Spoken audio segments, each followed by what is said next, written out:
Thank you very much, Bobson. Thank you. Your Excellency, the Governor of Kaduna State, Malam Nasir El-Rufai, our host and celebrant, the Honorable Minister of Interior, Ogbeni Rauf Aregbesola, Chairman, Nigeria Labour Congress, Comrade Aliu Waba, and all of our the co-participants, friends, and colleagues, honored guests, ladies and gentlemen. I believe I left out the Honorable Minister of Finance. I'm sorry, Honorable Minister of Finance, Haji Zainab Ahmed, and all of our guests and friends present.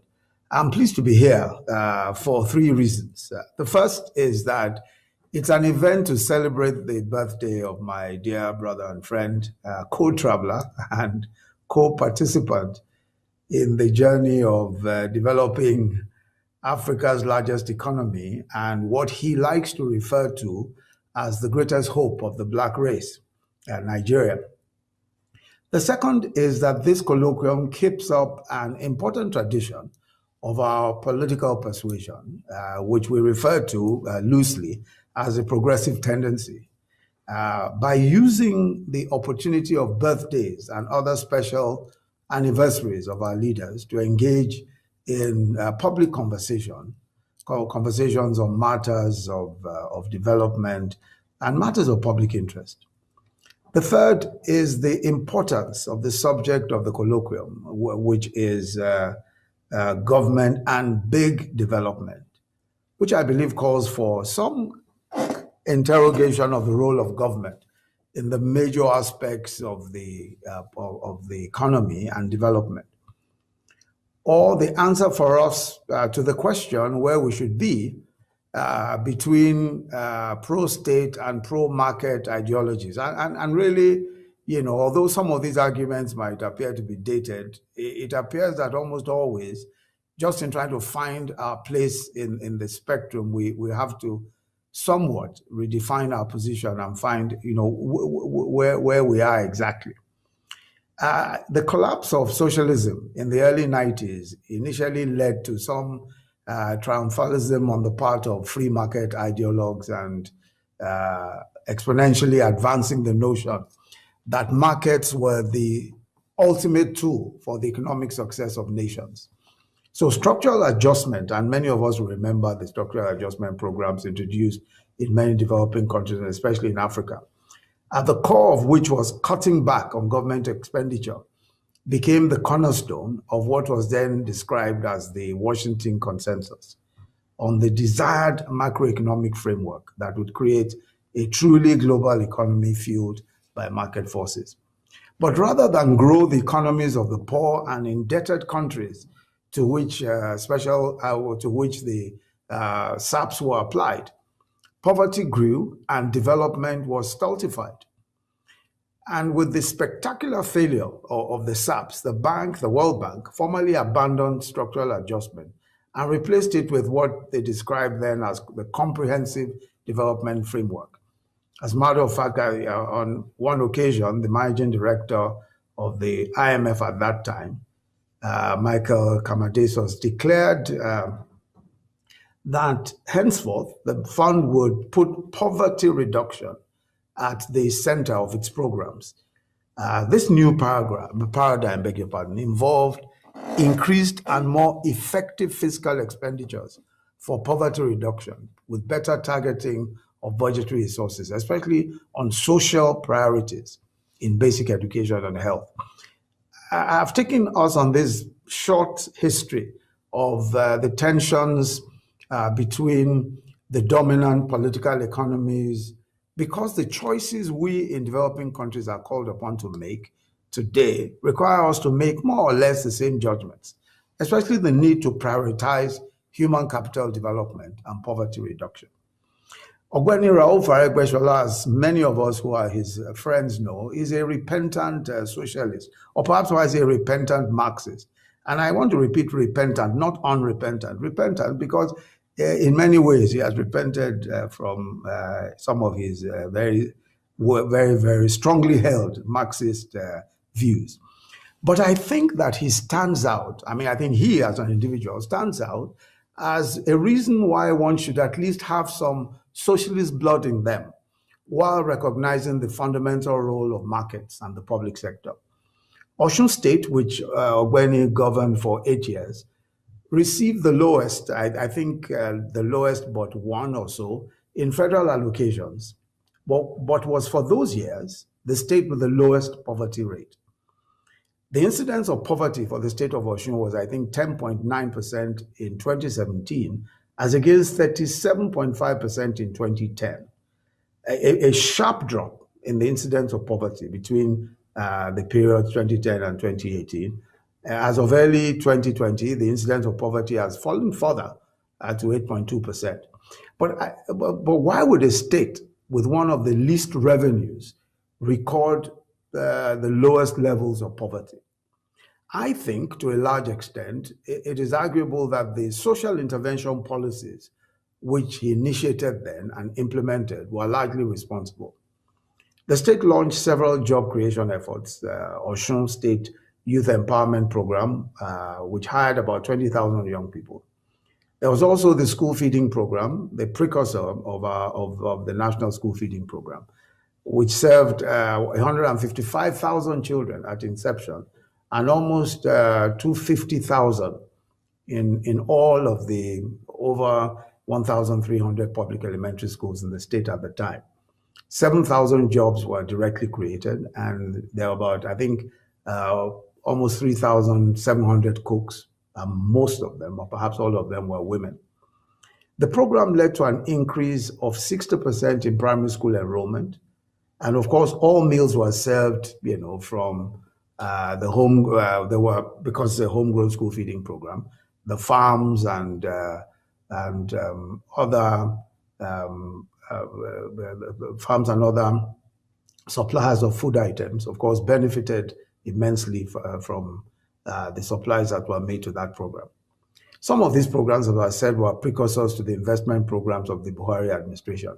And I want to emphasize this point because social investment programs, obviously are important, especially in a country such as ours, with very, very high levels of poverty. Now, with the levels of poverty that we have, we're told that the average annual income of in Nigeria, I think, is about 137,000 naira or something like that. For the poorest, not the average annual income. So poverty, I think, is seen as those who are earning below that, from that point and below. But 137,000 naira, of course, comes to something like 11,000 perhaps, or 12,000, close to 12,000 per month. So clearly, you cannot have that kind of situation without looking at some kind of intervention. Obviously, there are those who will argue that the best approach to this will be to enable business, and we'll talk about this in a moment, and enable industry in such a way that industry, business, the growth of business and industry will eventually mop up or create opportunities for jobs and mop up a lot of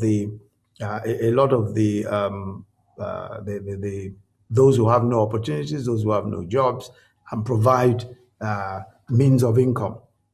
And of course, by such means, reduce poverty. But I think the basic problem with this trickle-down approach is that it just has not been found to work effectively or quickly enough. And we find that in very many cases, poverty continues to rise. So direct state intervention, government intervention is crucial. And I'll come to the question of financing government intervention in a moment. But as I was saying about the administration of Rauf Aregbesola, indeed, it was, as I said, a lot of those programs were precursors to the investment programs of the Buhari administration. In our first budget, we devoted 500 billion to our social development program. 500,000 young graduates were engaged in the Empower program, and 9.5 million children are being fed daily in the school feeding programs just before COVID across 34 states, I believe that has gone, that is probably higher now. The program employs well over 135,000 cooks and over 100,000 smallholder farmers linked to the program, supplying locally sourced ingredients. At some point, this translated to about 594 cattle, 138,000 chickens, 6.8 million eggs, 83 metric tons of fish that are procured, prepared, and distributed every week. Now, of course, the higher outcomes for enrollment of pupils in school, retention and performance of students have been empirically verified, and I won't go into all of that. There was also the Government Enterprises and Promotion Program, the Trader Money, Market Money initiatives, where microcredit was offered to traders, about 2 million traders in all. And of course, there was also the farmer money and several of these microcredit programs. And I think that these programs are important because they, in many ways, were government's efforts at directly creating opportunities. A country such as ours clearly requires a social welfare program. We clearly require a situation where those who cannot work and those who have no work and of course the vulnerable are provided with some way of earning something and are provided with opportunities. Of course, the question that always arises is how will this be funded? How will you provide? How will you, make money available for these purposes? We have, of course, since the inception of this administration, we've done quite a few other direct social investment type things aimed particularly at human capital development. After the National Health Act was passed in 2014, the federal government in 2018 began including the 1% minimum portion of the Consolidated Revenue Fund, amounting to about 55 billion, to fund basic health care. The fund is designed to deliver a guaranteed set of health services to all Nigerians through the network of primary healthcare centers. Since 2015 also, the federal government has disbursed more than 170 billion in matching grants to states and the FCT under the UBE program, the Universal Basic Education Program. 8 billion naira in special funding grants to states and private providers of special education, and 34 billion naira from the Teachers Professional Development Fund to states and the FCT. There's also, of course, as you know, the commitment of the administration to lifting 100 million people out of poverty. Of course, because we recognize the threats posed by social immobility and by the deprivation of a permanent underclass. Now, the point, of course, is that for many of the challenges that face a developing economy, and for many of the challenges that face poorer countries, there is very little immediate term profit for private actors in addressing those challenges. But of course, we know that there are huge long-term social and economic gains to be reaped. In order to fill that gap, government must come in, government must intervene. And, it is this intervention it is intervention, in my view, in the big development issues, the issues of big development. And my view is that these issues are issues of human capital development. How do you educate the largest population, the largest youth population in Africa, and possibly very soon might be one of the 3 largest youth populations in the world? How do you ensure healthcare for that large number of people? And all of the various issues. These, I believe, are the big development issues that confront us, and we must be able to find solutions to them. It was there's this author who wrote about the entrepreneurial state. I cannot remember his name at the moment. And one of the issues that he was talking about is that we must that the entrepreneurial state is not is a state that allows and opens up opportunities for the entrepreneur, but at the same time does not subscribe to the myth that there is some kind of a conflict between between public funding and private sector interventions, and that myth is not and that myth that we should not give too much premium to that myth. And I agree entirely that there is clearly a place for there's clearly a place for public sector intervention, and in our types of economies, that place is particularly is massive. Now, I just want to talk a bit about financing these types of interventions. Now, if you look at our situation, I think that in many ways, policymakers in our country, and of course in many developing countries, are tied to these whole issues of trying to ensure that we have a balanced budget. We're focused on budget deficits. Everyone is, riled up about debts and all of that. Now, I want to say that, of course, it's important for us to pay attention to the debt burden. It's very crucial that we pay attention to it. But I think more attention should be paid to the question of what we are spending our debt on, and whether, even if in the short term, our debt it creates a burden, whether it yields the types of long-term benefits that will make sense for our economy going into the future. I think that that's a very important consideration. I think that balance is always important. In our case, of course, we have a revenue problem, as they say, probably not directly a debt problem. In other words, we're not generating as much revenue as we should, which speaks to the issues we have with inadequate domestic resource mobilization, and mainly, and of course, creating an environment that would enable business to flourish in such a way that we're able to provide opportunities and, of course, revenues for government as well. So we have those challenges.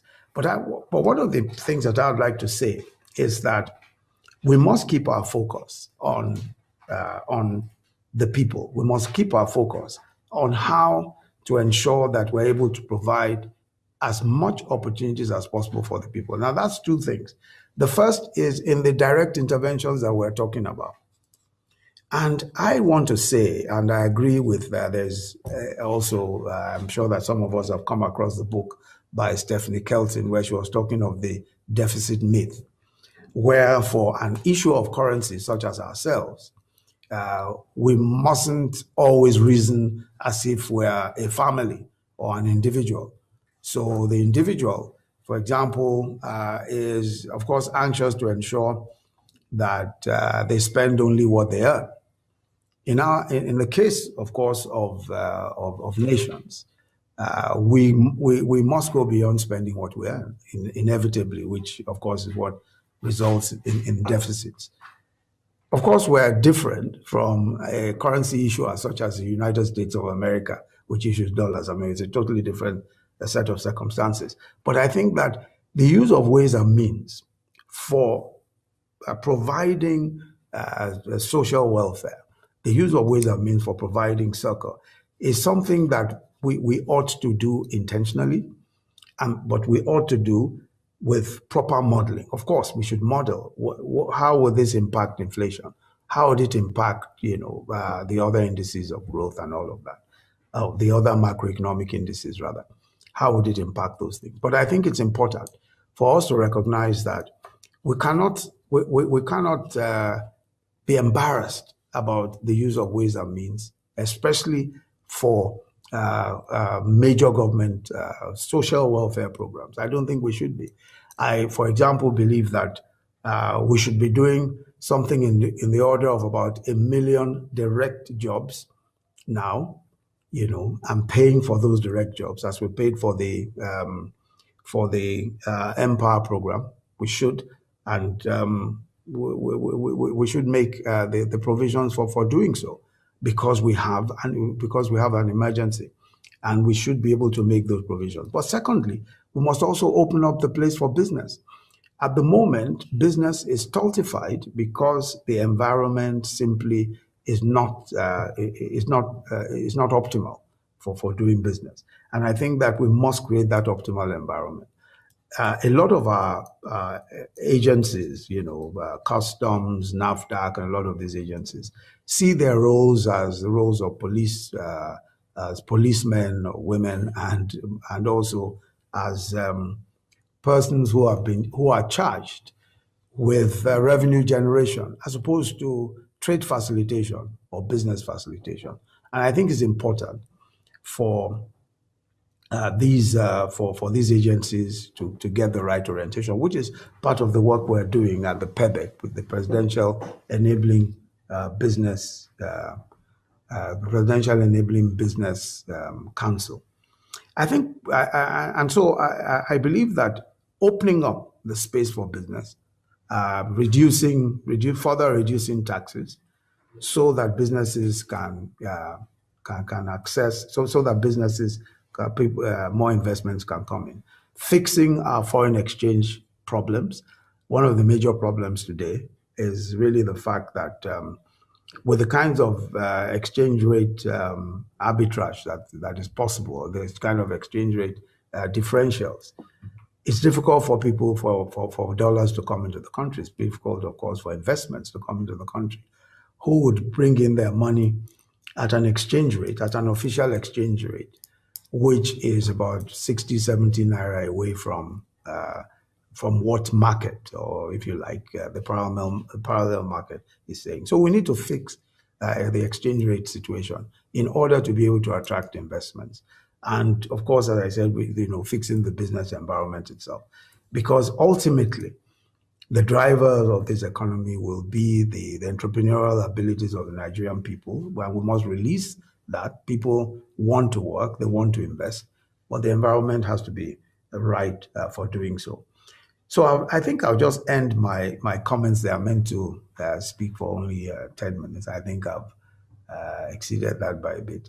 So I'd like to thank you very much for this opportunity to say a few words, and I hope that we'll all have an interesting conversation. I see so many different people who will be, so many different ideas already, but just by looking at the faces of people who are here. So we look forward to the interactions later on. Thank you very much.